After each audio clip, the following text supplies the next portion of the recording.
ಕೇಂದ್ರ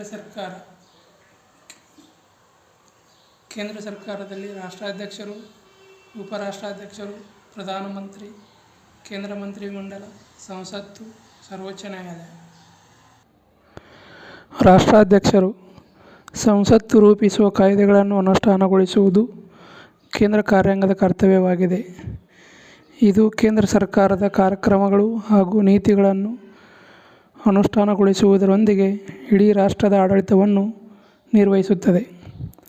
ಸಂವಿಧಾನದ ಭಾಗ 5ರಲ್ಲಿ ಕಂಡುಬರುವ 52ರಿಂದ 78ರವರೆಗಿನ ವಿಧಿಗಳು ಕೇಂದ್ರ ಕಾರ್ಯಾಂಗಕ್ಕೆ ಸಂಬಂಧಿಸಿವೆ.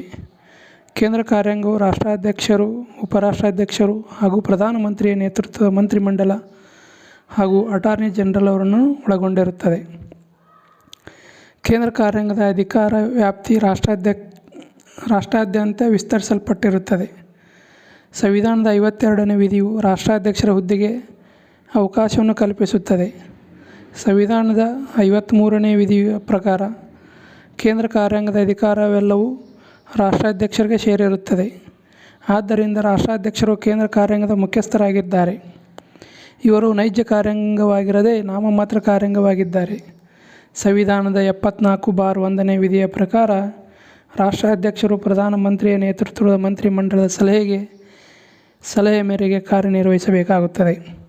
ಆದ್ದರಿಂದ ರಾಷ್ಟ್ರಾಧ್ಯಕ್ಷರು ಮಂತ್ರಿಮಂಡಲದ ಸಲಹೆಯನ್ನು ಪಡೆಯದೆ ಯಾವುದೇ ನಿರ್ಧಾರಗಳನ್ನು ತೆಗೆದುಕೊಳ್ಳುವಂತಿಲ್ಲ.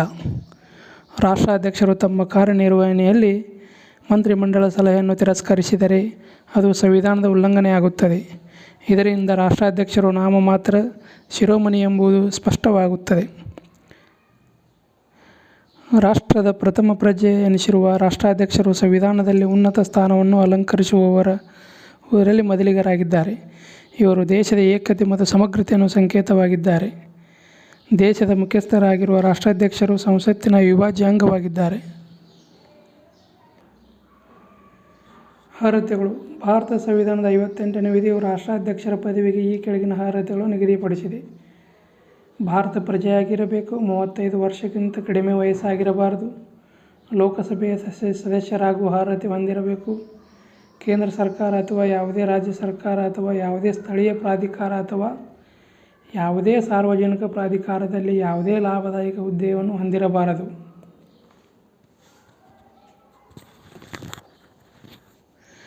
ಅಧಿಕಾರದಲ್ಲಿರುವ ಸಿಟ್ಟಿಂಗ್ ರಾಷ್ಟ್ರಾಧ್ಯಕ್ಷರು ಅಥವಾ ಉಪಾಧ್ಯಕ್ಷರು ಯಾವುದೇ ರಾಜ್ಯದ ರಾಜ್ಯಪಾಲರು ಮತ್ತು ಕೇಂದ್ರ ಅಥವಾ ಯಾವುದೇ ರಾಜ್ಯ ಮಂತ್ರಿಗಳು ಈ ಹುದ್ದೆಯನ್ನು ಸಂವಿಧಾನ ಲಾಭದಾಯಕ ಹುದ್ದೆ ಎಂದು ಪರಿಗಣಿಸುವುದಿಲ್ಲ.